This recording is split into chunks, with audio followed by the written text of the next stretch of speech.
사용하고 있습니다.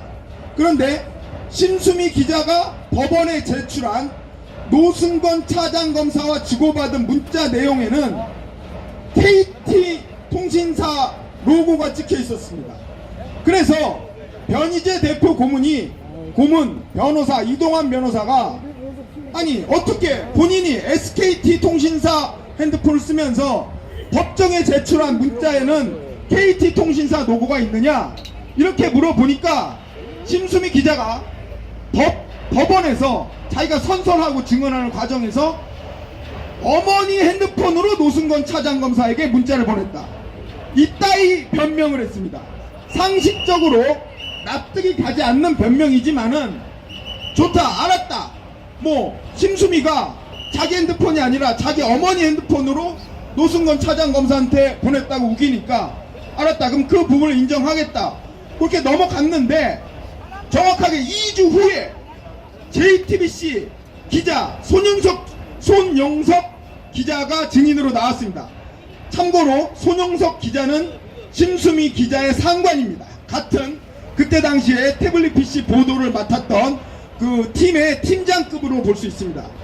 그 손영석 기자가 법정 증인으로 나와서 이동환 변호사가 당신 심수미 기자가 노승건 차장검사한테 문자를 보냈다고 하는데 그것이 맞느냐 그렇게 질문을 하니까 같은 기자인 손영석 기자가 아니다, 심수미가 노승건 차장검사한테 문자를 보낸 것이 아니라 자기네 법조 담당 기자 조택수 기자가 노승건 차장검사한테 문자를 보낸 것이다, 심수미는 노승건 차장검사한테 문자를 보낸 것이 아니다, 이렇게 증언을 했어요, 법정에서.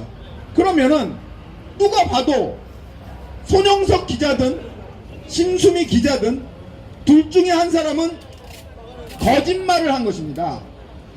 법정에서 선서하고 증인을 할 때 거짓말을 하면 그것은 심각한 위증죄가 되는 것입니다. 그렇지만 좋다 이거예요. 그러면 손영석이든 심수미든 둘 중에 한 사람이 거짓말을 했으니까 누가 거짓말을 했는지 확인하려면 어떻게 하면 되겠습니까? 여러분 간단하죠? 조택수 기자를 부르면 됩니다. 손영석 기자가 조택수 기자가 보냈다고 했으니까. 그래서 다시 일주일 후에 JTBC 법조 담당 기자 조택수 기자를 증인으로 불렀습니다. 그래서 그 사람도 선서를 하고 증언을 했어요. 조택수 기자는 뭐라고 했느냐, 제가 노승건 차장검사한테 문자를 보냈습니다, 이렇게 얘기를 한 것입니다. 그러면은 당연히 심수미 기자가 어머니 핸드폰으로 노승건 검사에게 문자를 보냈다, 이것은 자기들끼리 법정에서 증언한 과정에서 거짓이 드러난 것입니다. 이것 때문에 오영국 대표 고발인을 비롯한 15명이 심수미 기자를 위증죄와 모해 위증죄로 고발을 한 것입니다.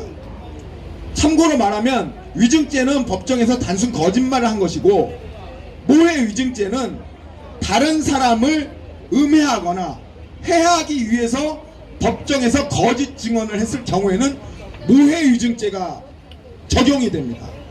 심수미는 아주 법정에서 한 번 증언한 것만으로 굉장히 중요한 중범죄 2가지 건에 대해서 고발을 당한 것입니다.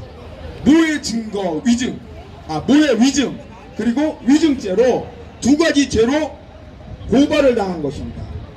이것이 바로 JTBC 태블릿 PC 입수 경위 과정에서 현직 권력인 노승건 차장검사의 의혹을 밝히는 과정에 자기들끼리 손발이 안 맞아서 드러난 어처구니 없는 해프닝인데 상당히 중요한 범죄 의혹으로 고발을 당하게 된 것입니다.